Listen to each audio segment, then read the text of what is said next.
Hebreus 10, do 32 ao 39. Nós vamos assistir o vídeo do Domingo da Igreja Perseguida como parte da liturgia. Não vamos assistir o vídeo apenas como um vídeo para ser passado no meio do culto. Vamos assisti-lo como parte da liturgia e depois desse momento nós vamos à leitura das Escrituras. Eles adoram sob o olhar de espiões, evangelizam aqueles que querem prendê-los, oram por seus inimigos e perdoam aqueles que os perseguem. Essa é a realidade de mais de 380 milhões de cristãos perseguidos e discriminados em todo o mundo. Eles são hostilizados pela própria família, pela comunidade ou por governos e autoridades, mas perseveram com coragem e ousadia para viver a fé em Jesus. E você? Ousaria colocar a sua liberdade, seus relacionamentos e até a própria vida em risco por amor a Cristo? Para levar ajuda de forma eficaz, a Portas Abertas realiza anualmente uma pesquisa que avalia a pressão e a violência que nossos irmãos e irmãs na fé enfrentam pelo simples fato de seguir a Jesus. Assim, apresentamos a Lista Mundial da Perseguição, um ranking que classifica os 50 países onde os cristãos são mais perseguidos. Durante a pesquisa, o aumento exponencial de pressão e violência contra os cristãos ficou claro com a morte de mais de 4.400 dos nossos irmãos em Cristo, sendo 69% deles na Nigéria. Em diversas regiões, o local de adoração dos nossos irmãos foi atacado em diferentes níveis, com mais de 28 mil propriedades cristãs danificadas, saqueadas, incendiadas ou até mesmo fechadas por motivos relacionados à fé. Nos 15 países da África subsaariana presentes na lista, o aumento da violência é constante e brutal. Um exemplo é a entrada do Chad para o ranking de 2025 como o segundo país onde a perseguição mais aumentou. O Chad registra ataques de extremistas. Eles têm como alvo a vida e as propriedades de cristãos que são vistos como traidores e inimigos. O maior aumento de perseguição e discriminação foi identificado no Quirguistão, país que mais subiu no ranking, levando a nação de volta à lista pela primeira vez desde 2013. Nesse país, foi reportado o fechamento de igrejas, o aumento da opressão islâmica e da paranoia ditatorial, obrigando os cristãos a se esconderem e evangelizarem em secreto. A crise humanitária em Cuba está piorando e foram reportados novos incidentes violentos contra cristãos, que são considerados inimigos do Estado. Pastores e suas famílias são interrogados e sofrem ameaças constantes. Em Mianmar, os últimos 4 anos foram marcados pelas consequências do golpe militar de 2021 e de conflitos violentos que deterioraram os direitos humanos e a estabilidade econômica.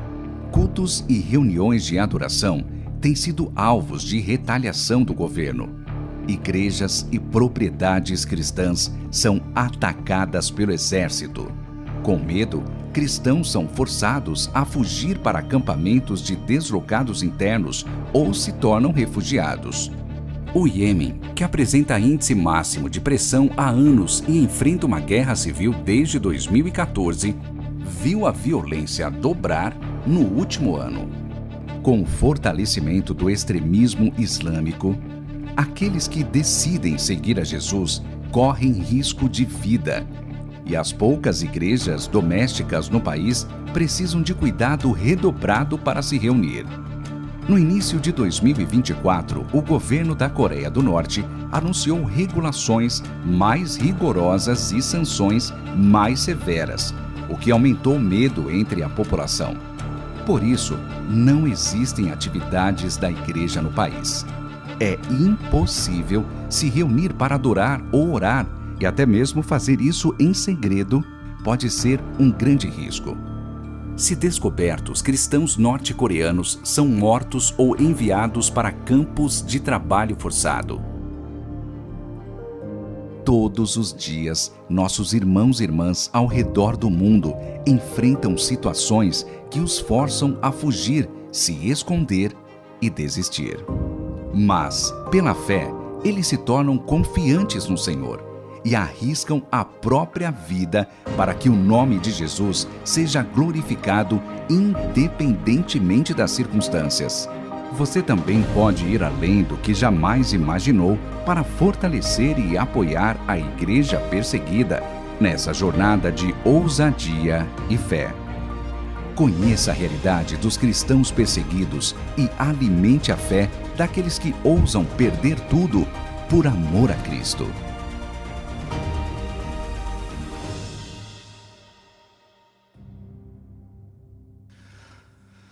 Hebreus 10, do 32 até o 39. Está escrito assim: Lembrai-vos, porém, dos dias anteriores, em que, depois de iluminados, sustentastes grande luta e sofrimentos.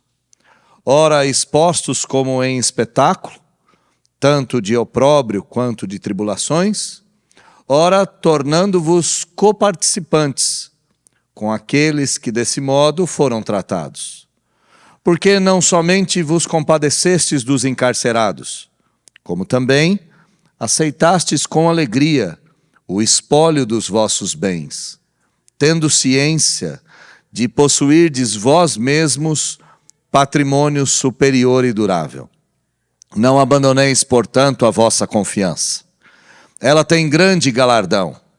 Com efeito, tendes necessidade de perseverança, para que, havendo feito a vontade de Deus, alcanceis a promessa. E a promessa é essa: porque ainda dentro de pouco tempo, aquele que vem virá, e não tardará. Todavia, o meu justo viverá pela fé, e, se retroceder, nele não se compraz a minha alma. Nós, porém, não somos dos que retrocedem para a perdição. Somos, entretanto, da fé para a conservação da alma. Feche seus olhos, baixe a sua fronte. Vamos orar. Vamos pedir que Deus venha falar conosco nesse domingo especial, em que nós paramos um pouco a nossa rotina para pensarmos nos nossos irmãos que estão sendo perseguidos por causa do Evangelho. Oremos ao Senhor. Deus, é em nome de Jesus que nós fazemos essa oração. E fazemos essa oração não apenas intercedendo por nossos irmãos, mas também pedindo que o Senhor faça um mover na nossa igreja, a fim que nos engajemos nessa obra que é sustentar os cristãos que estão sendo perseguidos.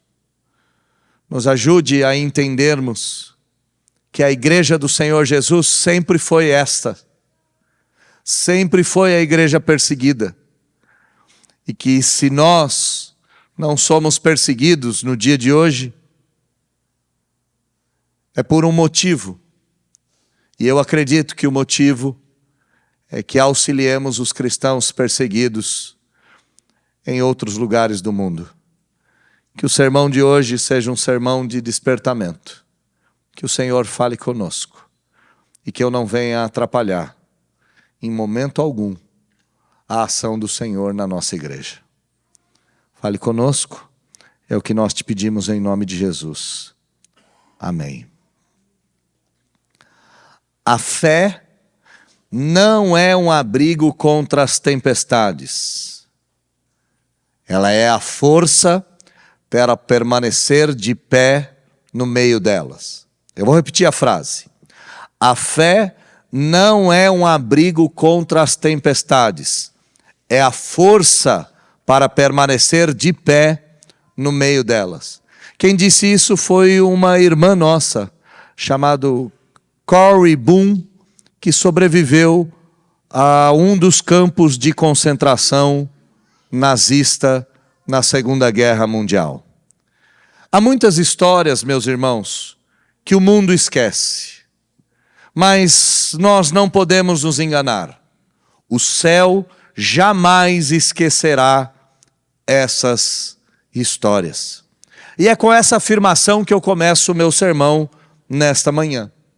Enquanto nós vivemos as nossas rotinas, enquanto a gente segue a nossa vida ordinária, existem irmãos e irmãs em prisões, em cavernas, em campos de refugiados, em aldeias escondidas, em campos de concentração e em tantos outros lugares inóspitos e terríveis que esse mundo mal pode proporcionar. Lá, nesses lugares, eles cantam baixinho. Eles oram com os olhos abertos. Eles celebram o pão e o cálice, mesmo com o risco iminente da própria vida. Eles não desistem. Eles não retrocedem. Eles vivem pela fé. E é por isso que esse texto em Hebreus ressoa com tanta força no domingo da igreja perseguida. Porque há momentos em que a única forma de continuar é não desistir e crer até o final. O título do meu sermão é: desistir não é uma opção. Desistir não é uma opção. O autor aos Hebreus escreve uma carta a uma igreja cansada. O autor aos Hebreus escreve uma carta a uma igreja pressionada, a uma igreja sofrida, a uma igreja que havia suportado muita coisa e que, devido à pressão e às lutas, neste momento da escrita, estavam perto de soltar as mãos da esperança, estavam perto de soltar as mãos do Senhor. O tom pastoral da carta, aqui nesse texto, se torna um grito firme e doce ao mesmo tempo. E que grito é esse? Não joguem fora a confiança de vocês. Ou, em outras palavras, não desistam. O capítulo de número 10, principalmente os versículos finais, não são apenas um chamado ou um tributo à resistência. É também um chamado para o presente. É um chamado para nós, para que nós continuemos confiando, caminhando, crendo, até mesmo quando chegar o dia em que o mundo vai nos dizer para parar. O finalzinho do capítulo de número 10 é o clamor da fé que não se rende. É o clamor da fé que não se acomoda. É o clamor da fé que permanece. Mesmo quando o ser humano, quando o crente, sangra quase todo o seu sangue. Estamos ouvindo hoje o eco da igreja dos Hebreus, que também é o eco da igreja perseguida. E esses dois ecos estão nos lembrando, com as suas próprias vidas, que o Evangelho nunca foi um caminho de conforto. O Evangelho é o caminho da cruz. Cruz que nos conduz à glória. O texto começa nos conduzindo para olharmos para trás, para o início da jornada, para os dias em que a fé era viva, mesmo debaixo de intenso fogo. E por que o autor faz isso? Ora, ele faz essas coisas, ou ele escreve dessa forma, porque às vezes, lembrar onde nós começamos, nos ajuda a decidir como nós vamos terminar. Olha comigo o versículo de número 32 e 33. Ele diz: lembrai-vos, porém, dos dias anteriores, em que, depois de iluminados, sustentastes grande luta e sofrimento. Ora, expostos como em espetáculo, tanto de opróbrio quanto de tribulações, ora, tornando-vos coparticipantes com aqueles que desse modo foram tratados. Lembrem-se dos dias do passado, nos dias que vocês se converteram. Lembrem da luta que vocês sofreram. Lembrem que vocês foram expostos a zombarias e a espancamentos.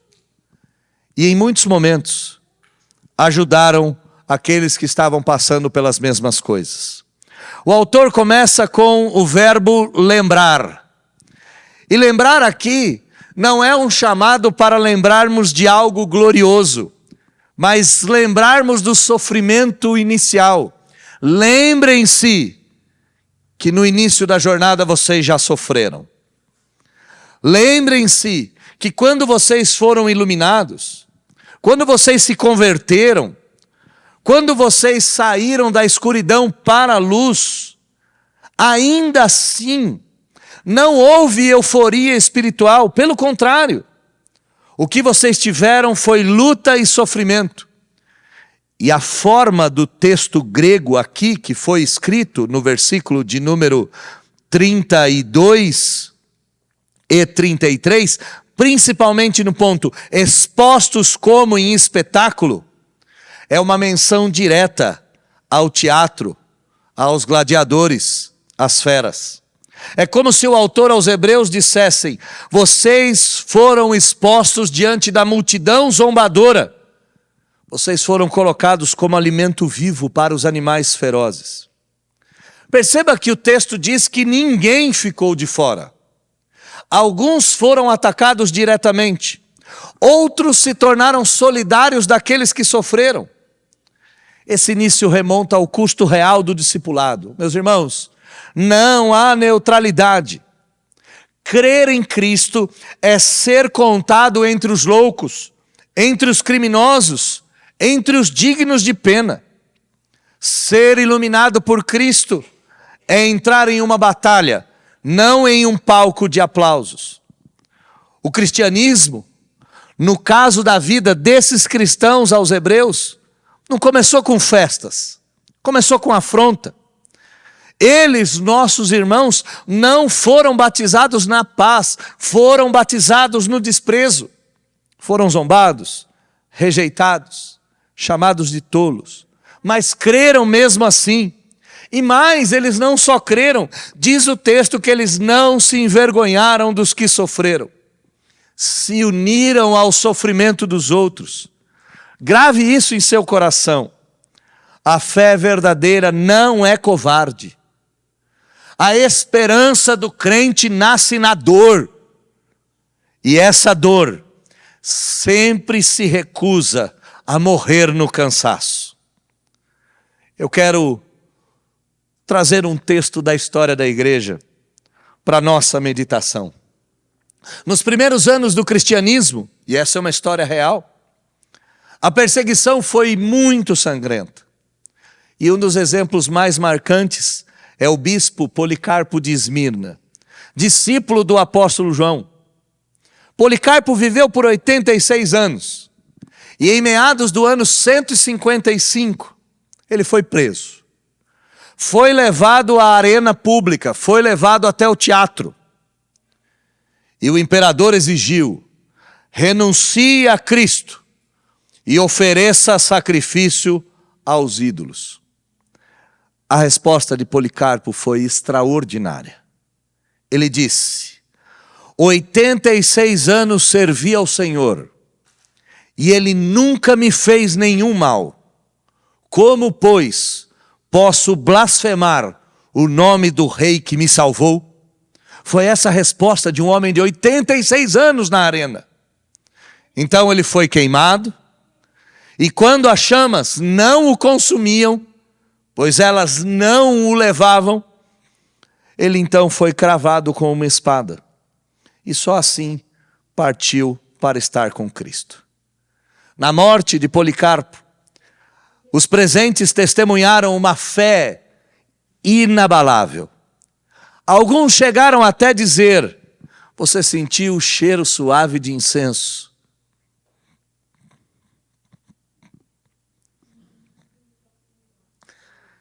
Que saía do corpo dele enquanto ele era queimado? A morte de Policarpo Foi um acontecimento para a igreja. E um lembrete vivo que diz que eu e você não podemos retroceder, mesmo diante da morte. O Evangelho chama cada um de nós à cruz, meus irmãos, não ao conforto. O Evangelho nos chama à fé e ao sofrimento. E esse é um chamado geral. E se a sua fé, em específico, nesse momento, está sendo marcada pela dor, não se assuste. Porque é o sinal que você pertence à linhagem santa. É o sinal que você pertence aos eleitos de Deus. É o sinal que você pertence ao povo do céu. Mas existe um alerta. E esse alerta é: você ainda se identifica com os perseguidos? Ou você adotou o silêncio para não sofrer com eles? Você tem sido participante do sofrimento desses irmãos? Ou se tornou um mero espectador que assiste à morte deles sem nada falar? O autor aos Hebreus continua. E ele não apenas nos lembra da luta, ele destaca a alegria.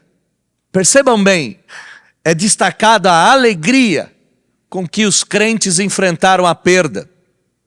E no meio da privação, eles encontraram um tesouro, que é o tesouro mais espetacular dessa terra. Olha o versículo 34. Porque não somente vos compadecestes dos encarcerados, como também aceitastes com alegria o espólio, o confisco dos vossos bens. Pois sabiam, por vocês mesmos, vocês sabiam, tinham a ciência, que vocês tinham bens muito mais superiores, muito mais preciosos do que casa, do que móveis, do que família ou do que dinheiro. Isso aqui é o que ninguém pode te tirar, meu irmão. Quando o céu é o nosso tesouro, a terra perde poder. Perde o poder de roubar, perde o poder de corromper, perde até o poder de nos comprar. Esse versículo revela o testemunho silencioso da igreja perseguida. Revela que a igreja perseguida sofre perdas materiais e afetivas. Mas para nenhum deles isso significa o fim. Eles se alegram. Isso que é mais extraordinário, eles cantam. E não só cantam, na extrema pobreza encontram força para se solidarizar com outros que estão na mesma condição. Aqui o texto diz que os crentes aos hebreus perderam tudo que tinham e ainda assim resolveram sustentar os encarcerados. Resolveram dar dinheiro. E em que condição eles deram dinheiro? Eles deram dinheiro depois do confisco das suas próprias propriedades. Depois do roubo institucional. O Estado foi lá com apropriação violenta, mas legalizada, e roubou tudo que eles tinham. E o que eles fizeram? Eles aceitaram. Eles cantaram. Eles sorriram. Porque eles sabiam que tinham um patrimônio muito maior. Tinha um patrimônio invisível, é verdade, é invisível o nosso patrimônio. Mas ele é tão real quanto esse momento nesse lugar.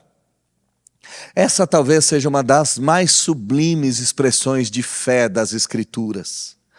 Alegrar-se nas perdas, por causa daquilo que não pode ser perdido. Se alegrar com o que perde, por causa daquilo que jamais poderá ser roubado. Os crentes lá dessa carta perderam o que tinham nas mãos, mas graças a Deus nenhum deles perdeu o que tinha no coração. Nossos irmãos foram vítimas de injustiça e mesmo sendo injustiçados, eles se colocaram ao lado dos fracos.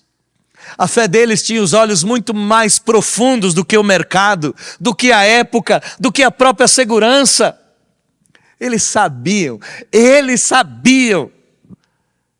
que o que eles tinham, ladrão nenhum, governo nenhum, diabo nenhum, nem mesmo as circunstâncias poderia roubar. O mundo olhava para eles como perdidos, mas o céu olhava para eles como vencedores. Irmãos, tenha isso no seu coração e na sua mente, no coração e na mente. O cristão não é definido pelo que tem. Você e eu, nós somos definidos por aquilo que a gente espera. A nossa herança está nos céus. E lá nos céus é o maior e mais espetacular presente que nós temos. Qual é o seu bem mais valioso? Se tudo que você tem fosse tirado hoje, você ainda teria esperança? Tem que ter. Porque o céu é o seu maior tesouro. E se isso acontecer, ou se isso estiver acontecendo com você, se de repente você estiver perdendo tudo, não se esqueça que quando os bens terrenos se vão, Deus não empobrece.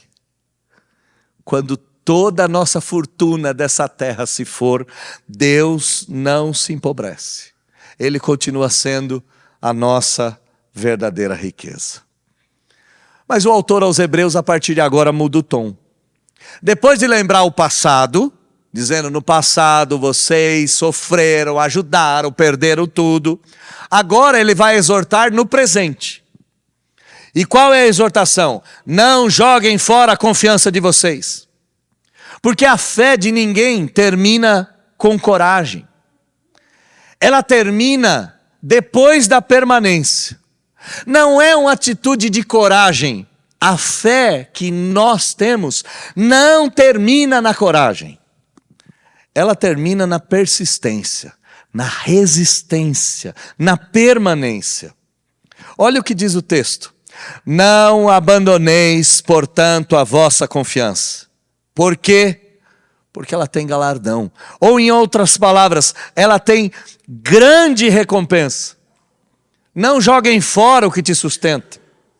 O termo confiança aqui do texto, não percam a confiança, traz a ideia de uma coragem pública, de uma ousadia verbal, de uma fé que não se envergonha, mesmo diante das pessoas. O autor não está falando de uma disposição emocional passageira, sabe? Como aquele dia que as pessoas aceitaram Jesus, mas uma semana depois elas o abandonaram. Não. O autor está falando de uma decisão espiritual. Portanto, o passado que vocês viveram deve ser mantido no dia de hoje. Eles já haviam suportado prisões, confiscos, mas agora, cansados, eles poderiam porventura abandonar tudo aquilo que tinham conquistado. Então o autor diz, não façam isso, porque vocês têm uma recompensa no céu. Vocês têm uma recompensa lá na frente, mas não é só lá. Vocês têm uma recompensa espiritual no presente. Há uma recompensa e um galardão agora para vocês desfrutarem. Eu cito mais uma vez a nossa irmã Corrie Boom. E ela disse algo que é fabuloso. Para reconhecer o valor da âncora, é preciso sentir a força da tempestade. Olha que frase fabulosa. Para reconhecer o valor da âncora, é preciso sentir a força da tempestade. A confiança em Cristo é a âncora da nossa alma, meus irmãos, em tempos de perseguição. Quem joga fora a confiança, perde o que nenhum ladrão poderia roubar. A verdadeira fé é aquela que segura firme nas mãos de Deus, mesmo quando tudo ao redor quer arrancar a nossa mão das mãos do Criador. É como se o autor dissesse, vocês passaram por tantas coisas, foram perseguidos, roubaram seus bens, prenderam seus irmãos e vocês resistiram. Agora, por que deixar tudo escorregar nas vossas mãos? A confiança o sustentou até aqui. Não joguem fora. A perseverança ainda é a ponte entre a cruz e a coroa de glória. A perseverança é a ponte que nos leva da cruz que nos salvou para a glória que nos está reservada. E essa confiança só faz sentido porque existe um propósito. Ela não é apenas resistência, ela é obediência a Deus. Ela é obedecer ao Senhor em todo o tempo. Olha o versículo 36. Com efeito, tendes necessidade de perseverança. É necessário perseverar. Vocês precisam perseverar. Para que, havendo feito a vontade de Deus, quando tiverem feito a vontade de Deus, recebam, alcancem tudo aquilo que Ele vos prometeu. A palavra-chave desse versículo é perseverança. E a perseverança do crente não é passividade, não é ficar em casa aguardando alguma coisa, é resistência ativa, é firmeza em permanecer, é constância. E essa perseverança está ligada diretamente à vontade de Deus. Aquele que persevera é aquele que vive segundo a vontade de Deus. Aquele que permanece, mesmo em meio à dor, ele é o que é o obediente. O obediente é aquele que volta todo domingo. O obediente é aquele que continua fazendo a vontade de Deus. E há um ponto aqui que a gente às vezes esquece. A promessa só será alcançada por aquele que não desiste. O próprio Senhor Jesus disse isso. O Senhor Jesus em Mateus 24:13 nos disse: mas aquele que perseverar até o fim, esse será salvo. A sequência lógica da salvação e da vida do crente, da vida de fé é perseverar. Isso significa fazer a vontade de Deus. Aqueles que fazem a vontade de Deus alcançam a promessa. Não basta resistir. Resistir é o ato de não aceitar. Mas é preciso continuar resistindo, continuar obedecendo, mesmo quando o céu se calar. E saibam, meus irmãos, que essa perseverança não é mérito. Se você resistir até o final, não é mérito. É a marca dos que pertencem à nova aliança. Aqueles que não retrocedem, mas prosseguem até o fim, esses são os únicos eleitos de Deus. Os eleitos de Deus são aqueles que permanecem. Não são os bons teólogos, não são os bons pastores, não são os bons pregadores. Os eleitos de Deus são aqueles que continuam dia após dia. Eu quero dizer isso de forma mais enfática. A verdadeira fé não é aquela que crê, é aquela que caminha. E caminha até o fim. E a gente só vai saber se a fé era boa quando ela chegar no fim. A promessa de Deus nunca pertenceu aos que começaram. Nunca pertenceu aos que pararam. A promessa de Deus permanece sobre aqueles que não desistiram. Fé parada morre. E a vontade de Deus para nós é o caminho. A vontade de Deus para nós é a jornada. A vontade de Deus para nós é o dia a dia. Nós não estamos negando aqui, dizendo essas coisas, que existem momentos que dentro de nós tudo grita. Existem momentos que a nossa vontade é parar. Eu não estou negando que isso acontece, porque isso acontece com você e comigo. Tem momentos que a gente quer desistir. Mas o que eu estou afirmando é que a palavra de Deus diz: continue, continue. Você deve perseverar não é porque é fácil. Você deve perseverar porque essa é a vontade de Deus. E a vontade de Deus não faz atalho. A vontade de Deus percorre caminhos completos. E a luta que eu vivo, que você vive, é uma só. A alma quer descansar. Mas o Espírito Santo diz: continue caminhando. A carne fraqueja, mas a palavra de Deus diz: avance. É por meio da perseverança que a gente vê a providência de Deus. E a gente precisa entender que Deus sustenta aqueles que fazem a sua vontade. Meu irmão, mesmo cansado, continua. porque Deus sustenta os peregrinos. E se você tem vivido a vontade de Deus, mesmo não vendo o resultado, calma, calma. E se você tem permanecido na presença de Deus, mesmo cansado, não desista. Porque logo em breve virá a recompensa. Mas se você parou, onde você deveria ter perseverado, se você parou, está na hora de levantar, meu irmão, e continuar a estrada. Está na hora de pôr a mochila nas costas e continuar andando.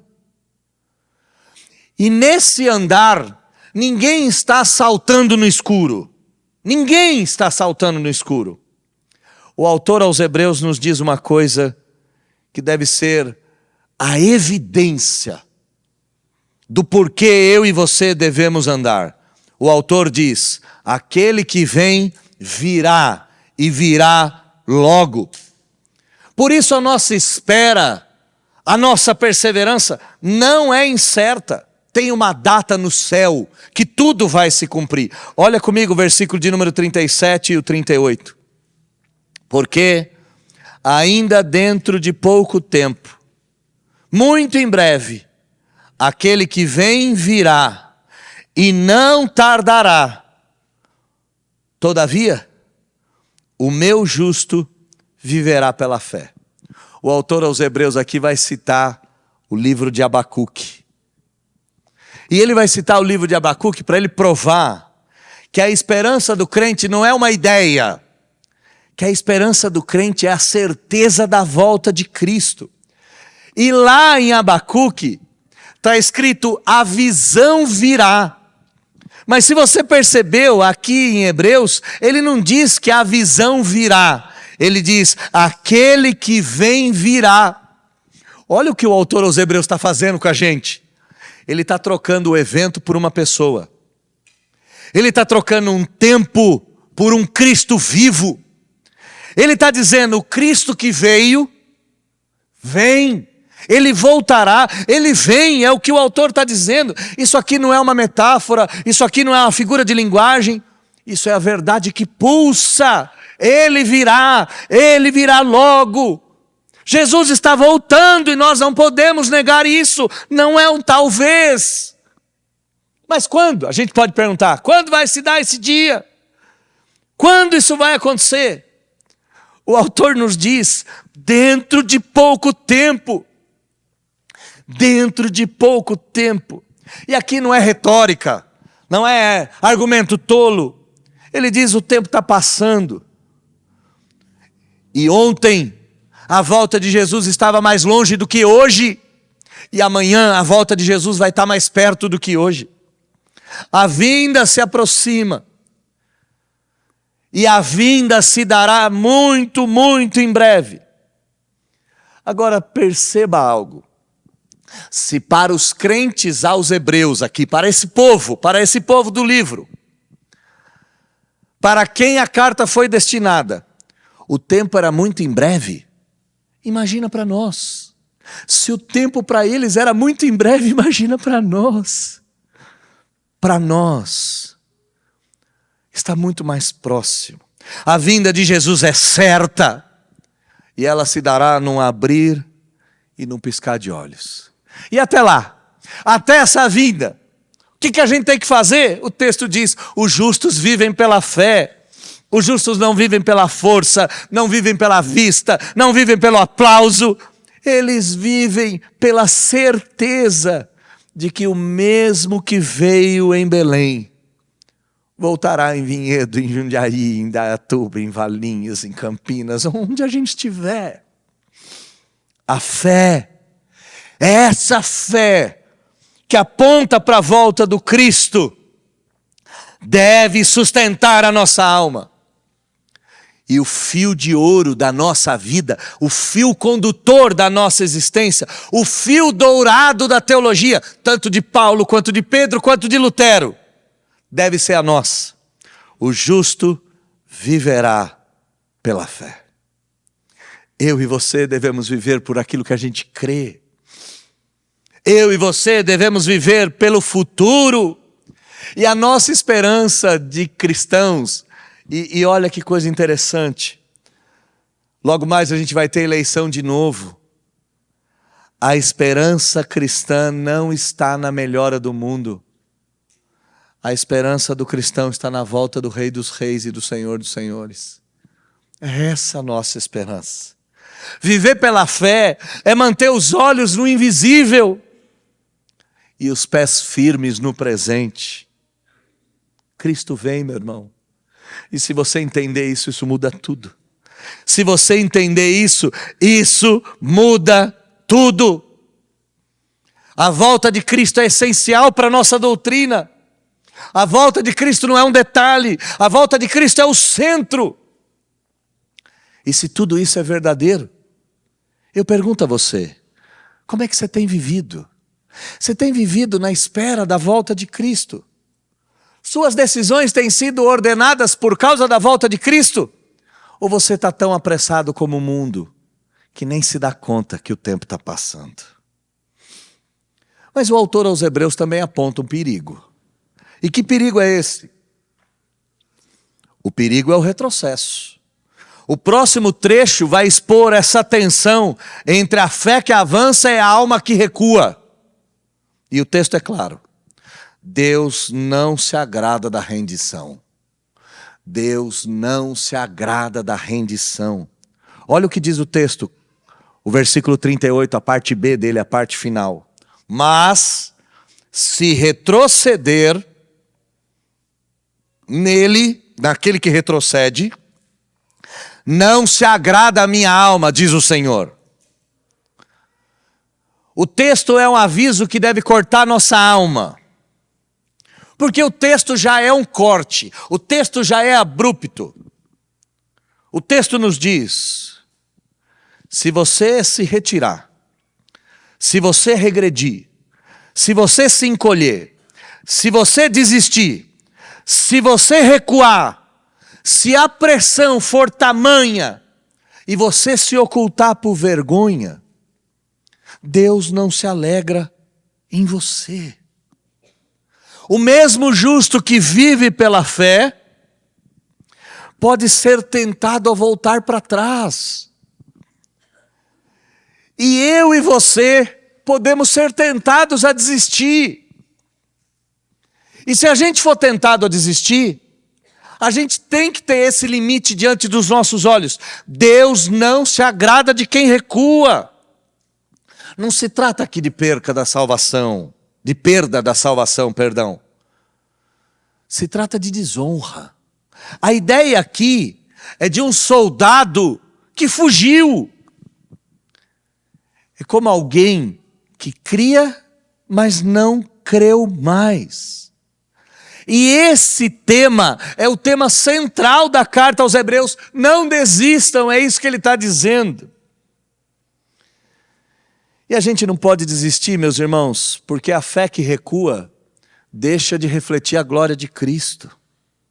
É uma contradição. O crente que recua é uma contradição ambulante. Deus se alegra com a fé que avança, não com o medo que paralisa. Retroceder não é só desistir do caminho, retroceder é entristecer o coração de Deus. Retroceder é arrancar uma lágrima do Criador. O autor aqui não nega nada do que eles estão enfrentando. O autor diz, eu sei o que vocês estão enfrentando. Eu sei que dá vontade de parar. Eu sei que dá vontade de desistir. Mas se vocês retrocederem, vocês vão apagar a glória de Deus, a alegria de Deus sobre vocês.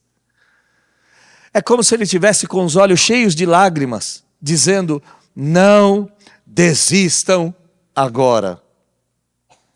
Mas note que o autor não encerra esse trecho aqui com medo.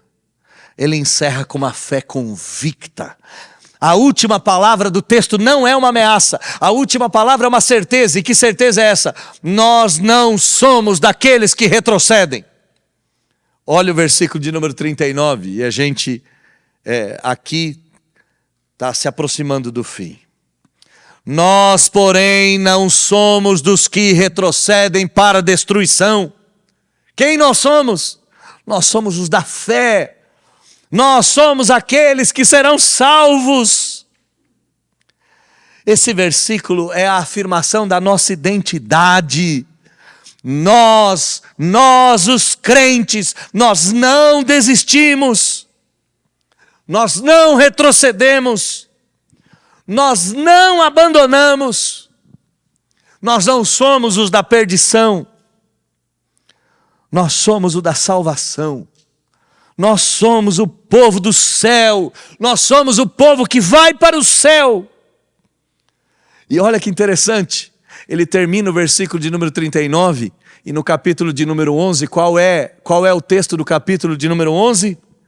A galeria dos heróis da fé. Nós não somos os que retrocedem, nós somos como os heróis da fé do capítulo de número 11.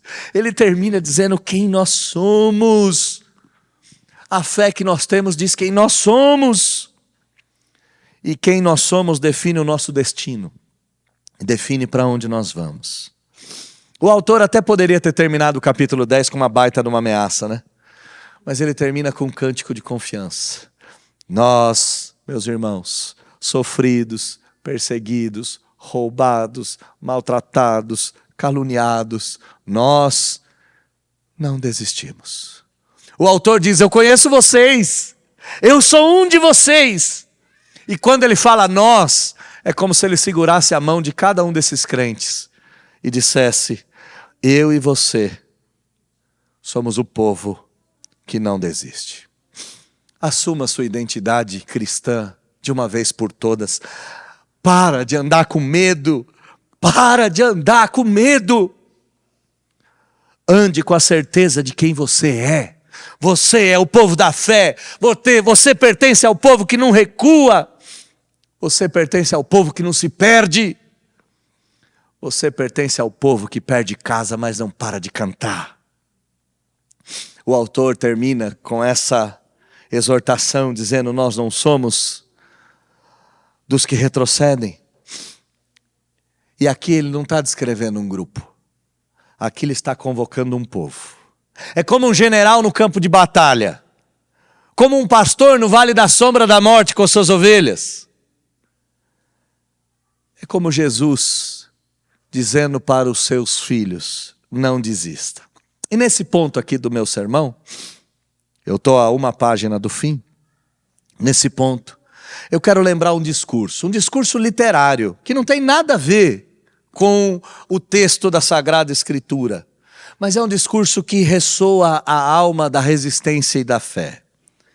Esse discurso está lá no último livro da série do Senhor dos Anéis, O Retorno do Rei, e ele é proclamado por Aragorn, quando está com todos os seus exércitos na frente de Gondor, que é o lugar do maligno, na frente de Mordor, perdão, que é o lugar do maligno.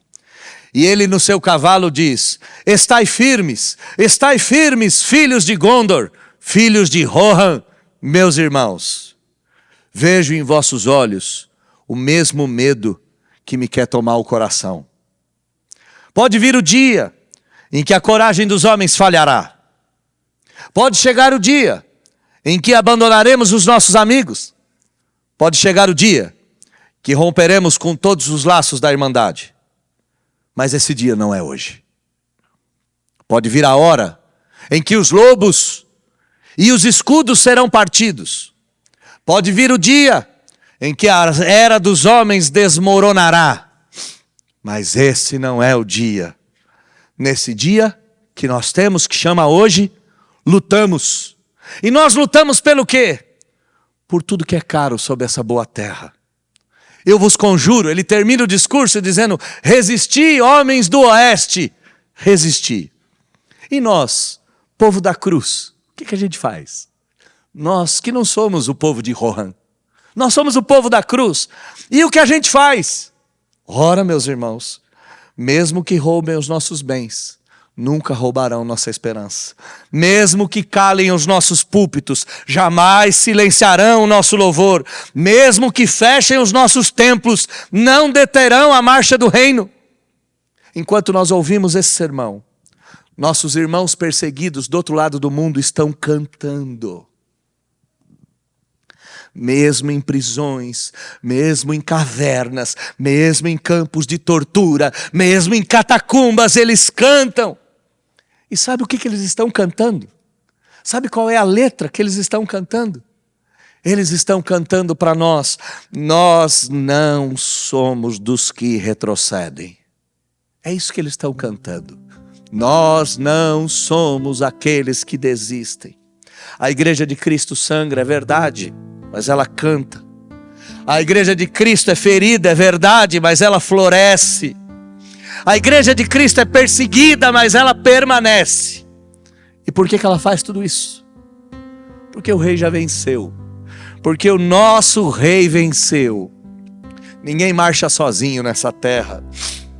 Ninguém luta em vão. Ninguém persevera na dúvida. O Cordeiro de Deus que foi morto é também o leão que ruge e reina. A cruz que envergonhou o nosso Salvador é a nossa glória eterna. E a promessa que parece demorar, logo vem, montada nas nuvens de poder. Logo vem, ele virá, ele está vindo. Então, igreja do Senhor, e como eu queria que esse eco alcançasse essa igreja do Senhor que está lá sendo perseguida. Igreja do Senhor, não desista. Mantenha firme a vossa confiança. Aquele que vem virá. E este não é o dia de retrocedermos. Esse é o dia da gente olhar para Cristo mais uma vez e dizer para Cristo: eu vou avançar. E se você não pode ir para a Nigéria, para Burkina Faso, se você não pode ir para a Eritreia, se você não pode ir para aqueles lugares, a sua oração pode chegar até lá. A sua prece pode chegar até lá. Você talvez não esteja num campo de refugiado, mas você pode lutar por esse irmão no campo de refugiado. Você pode lutar por essa igreja. Você pode avançar na oração, você pode avançar na prece, você pode avançar no clamor. E você tem o dever de fazer isso. Sabe por quê? Porque você é o povo que não desiste. E você não desiste não é porque você é brasileiro. Você não desiste porque você é cristão. E o cristão não desiste nunca.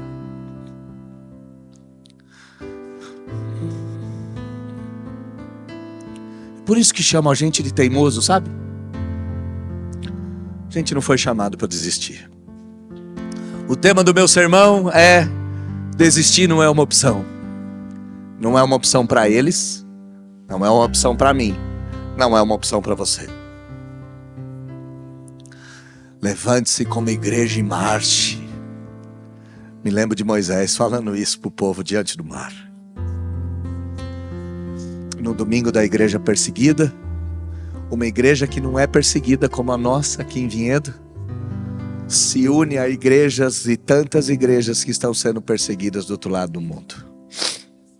E eu gostaria que essas pessoas ficassem na sua mente e no seu coração. E quem sabe um dia Deus não te dê a honra de ir lá com eles. Quem sabe um dia Deus não te dê a honra de morrer com eles. O lugar mais alto que um crente pode chegar no martírio. O lugar mais alto que um crente pode chegar é na morte. E esse deve ser o lugar que a gente deve almejar. Se coloca em pé, vamos cantar. E depois de nós cantarmos, eu termino esse sermão com um vídeo de um pastor perseguido, para você ter o rostinho dele diante dos seus olhos e se lembrar que você não pode desistir, porque ele não está desistindo. Vamos cantar, vamos louvar o Senhor.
Usa-me como um farol que brilha à noite, como monte sobre as águas, como abrigo no deserto, como flecha que acerta o alvo.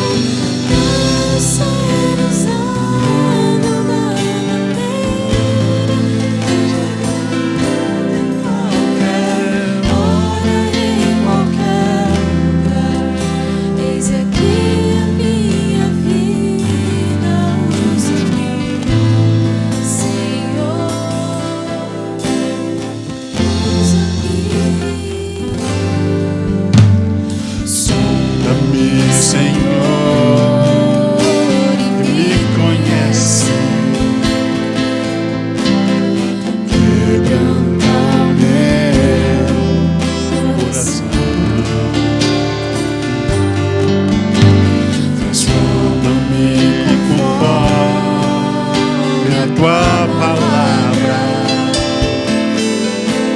e enche-me Até que em mim se ache só a ti.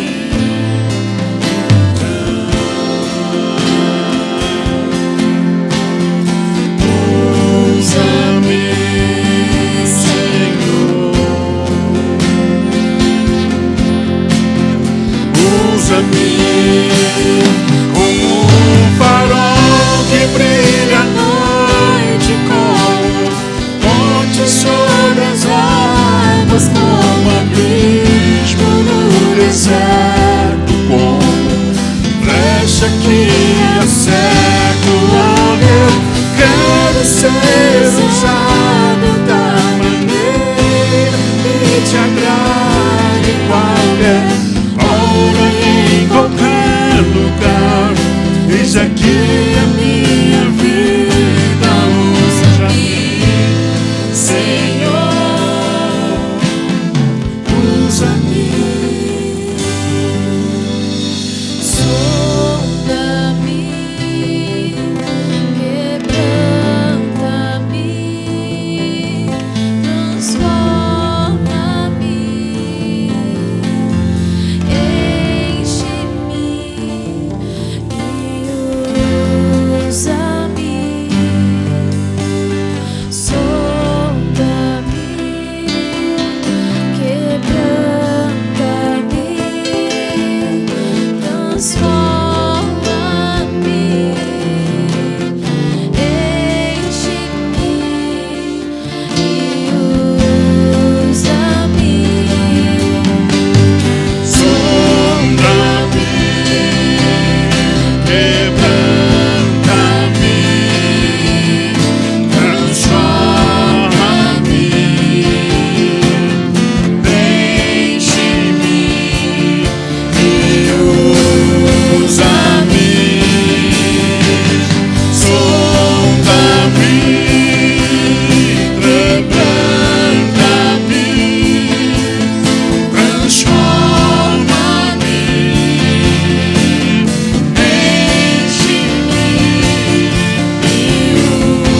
usa-me.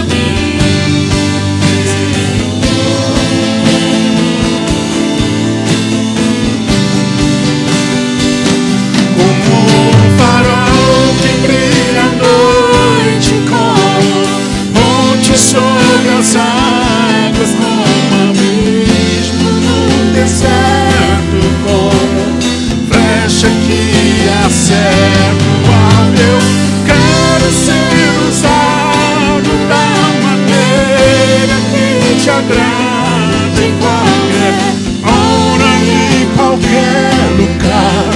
Eis aqui a minha vida, usa-me, Senhor, usa-me.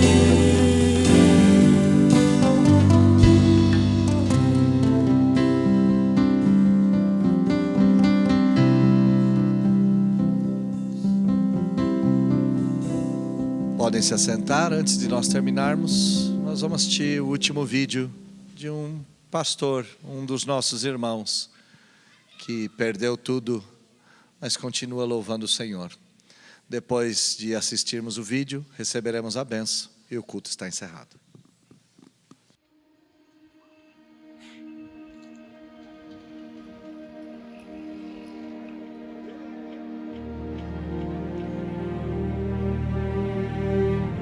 Milhares de cristãos na República Democrática do Congo foram forçados a fugir dos seus vilarejos após serem atacados por combatentes do grupo extremista Forças Democráticas Aliadas. As Forças Democráticas Aliadas são um grupo radical islâmico que tenta dominar a África Central, atacando e matando comunidades de cristãos na região. Eles mataram meu pai, mãe e quase todos meus irmãos. Tenho enfrentado muitos desafios para sobreviver. Comprar comida para mim e meus irmãos. Saio de casa cedo para ir para a escola. Quando volto, às 14h, vou procurar trabalho. Geralmente procuro pessoas a quem eu possa ajudar a construir uma casa de barro. É assim que consigo dinheiro para as necessidades básicas do dia. Eles mataram meu marido. Ele fazia alguns reparos e tinha alguns itens para venda. Então ele dormiu na loja para cuidar do local. Quando eu cheguei lá, encontrei sangue por todos os lados e disse para mim mesma: Senhor, mataram meu marido. Ele foi golpeado com um martelo na cabeça. Hoje, vivo pela graça. Alguém me dá algumas folhas de mandioca para comer. Amanhã, alguém me dará metade de uma garrafa de óleo. É assim que eu sobrevivo. Às vezes, meus filhos perguntam sobre o pai. Eu só digo: seu pai foi para o céu. Um dia, nós nos encontraremos com ele. Essas são apenas algumas das famílias afetadas por ataques violentos de grupos extremistas. Em meio a trauma, perda e pobreza, elas são negligenciadas pelas autoridades e vivem em situações deploráveis, dependendo de outros cristãos deslocados para sobreviver. Minha vida espiritual mudou muito desde que meus pais morreram. Eu não consigo mais ir à igreja, porque ao ir à igreja eu perco oportunidades de trabalho, em que posso ganhar algum dinheiro para suprir nossas necessidades básicas daquele dia. Além da pobreza que assola os cristãos deslocados, eles são ainda mais vulneráveis por não conseguir tratar o trauma de perder emprego, casa e família. Não há apoio suficiente do governo, autoridades locais ou ONGs para ajudá-los. Então a igreja fez a única coisa que podia por eles: dar um espaço para eles construírem seus acampamentos. Mas as igrejas também têm recursos limitados e não conseguem alimentá-los ou implementar uma escola, por exemplo. O desespero leva as pessoas de volta à religião tradicional. Eles voltam pelas promessas de proteção e provisão. Isso tem um impacto negativo imediato na caminhada de fé deles. Cristãos deslocados internos de Oicha precisam de apoio para receber alimento físico e espiritual. Ao superar traumas, eles fortalecem a si mesmos e a igreja local. No dia 15 de junho, durante o Domingo da Igreja Perseguida, vamos levantar um clamor pelos cristãos deslocados ao redor do mundo. Mobilize sua igreja para encorajar e fortalecer a igreja perseguida. E ore por aqueles que foram forçados a fugir por causa da violência. Acompanhe a realidade da igreja perseguida e apoie cristãos deslocados internos em todo o mundo. Se 17 milhões de cristãos estão orando hoje pelos cristãos perseguidos, nós vamos nos juntar a eles. Nós vamos clamar a Deus para que Ele ajude esses nossos irmãos espalhados pelos 4 cantos do mundo. Você pode fechar seus olhos, baixar sua fronte. Vamos interceder diante de Deus. Ó Deus bendito, nós acabamos de ver o relato triste e horroroso que parte dos teus filhos, nossos irmãos, vivem do outro lado do mundo. Perderam casa, perderam profissão, perderam família, Perderam tudo, só não perderam a fé. Louvado seja o Senhor por isso. Mas esses irmãos necessitam de muitas coisas, não só de comida, que é o alimento físico, mas também do alimento espiritual. Eles são dos crentes que não desistem, são daqueles que perseveram, mas nós somos contados entre aqueles que perseveram. Eles não desonraram o seu nome, mesmo perdendo tudo, eles continuam louvando o Senhor.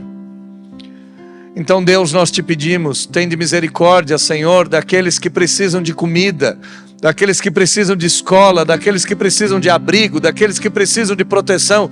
Tende misericórdia, Senhor. Envia o alento para aqueles que sofrem, para aqueles que dormem em barracas de tábua e lona.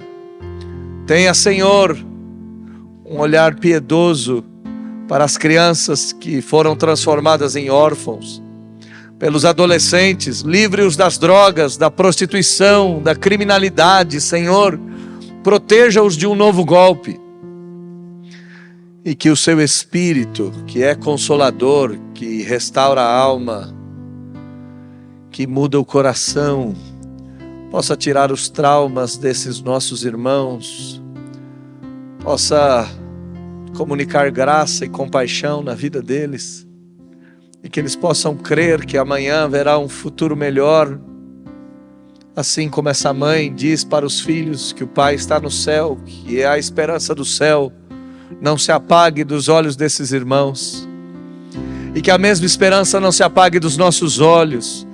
Nós não enfrentamos as lutas deles, enfrentamos outras, que são tão duras ou não como essas, e pedimos a mesma compaixão a nós. Mas se a nossa situação é melhor do que a deles, é porque o Senhor assim o quis. Compete a nós nos unir a eles em oração, nos unir a eles em donativo, ou quem sabe ir até lá e trabalhar com eles. A seara é grande, poucos são ceifeiros. Nós vimos a vida do pastor Natan na Bósnia, tão poucos crentes naquele lugar, e mesmo assim o Senhor está operando. Vimos, Senhor, a perseguição na Nigéria, na Índia. Ao olharmos os 50 países, Senhor, tantos lugares, Cuba, ó Deus, nos permita orar por esses irmãos, nos permita enviar recursos a esses irmãos, mas nos dê a honra de servi-los pessoalmente. O Senhor pode fazer isso, o Senhor pode levantar a família da nossa igreja e enviá-lo para o outro canto do mundo. E o Senhor sabe que no fim da minha jornada como pastor local, eu desejo ir. O Senhor sabe disso. O Senhor sabe que eu quero ir para o Oriente Médio, o Senhor sabe que eu quero ir para o Egito, para Israel, para a Síria, para o Líbano. O Senhor sabe disso. Mas se eu ainda não posso ir definitivamente, por que não me levar de vez em quando, Senhor? Ou por que não levar outros irmãos aqui de vez em quando? E se a gente não pode ir tão longe, por que a gente não se engaja nas missões aqui? Temos a missão até, tem trabalho no Mato Grosso, tem trabalho no Paraná, tem trabalho no Mato Grosso do Norte, tem trabalho no Amazonas, tem trabalho em Roraima, e tem trabalho no nosso bairro, tem trabalho na nossa cidade. Se a gente não pode ir do outro lado da rua, nos ensine a ir do outro lado. Se a gente não pode ir do outro lado do mundo, nos ensine a irmos do outro lado da rua. A missão está onde a gente está, não no local específico. Que a nossa igreja tenha sido tocada nesse domingo da igreja perseguida, e que a gente nunca mais volte a ser a mesma igreja depois desse domingo. Obrigado pelo texto aos Hebreus, que texto fantástico, parece que ele foi escrito para esse domingo, parece que ele foi escrito para esse tempo. Louvado seja o Senhor, porque sua palavra se renova. Nos abençoe, nos leve em paz, nos dê um domingo maravilhoso e nos ajude a sairmos do silêncio e termos os nossos ouvidos e lábios abertos para o clamor dos nossos irmãos e para denunciarmos o que eles têm sofrido, o que eles têm passado. Não só abra os nossos ouvidos e os nossos lábios, abra os nossos bolsos e nos permita contribuir com portas abertas. Te oramos, fazemos isso em nome de Jesus. Amém. Se coloca em pé, vamos receber a bênção. Agora, irmãos queridos, que a graça do nosso Senhor e Salvador Jesus Cristo, o amor de Deus o Pai e as santas consolações do Espírito estejam sobre todos vocês, hoje, amanhã e sempre. Amém. Deus abençoe, bom domingo, bom almoço, vão com Deus. Segunda-feira estaremos aqui mais uma vez e até domingo que vem, se essa for a vontade do Senhor. Fiquem com Deus, um beijo. Até o próximo.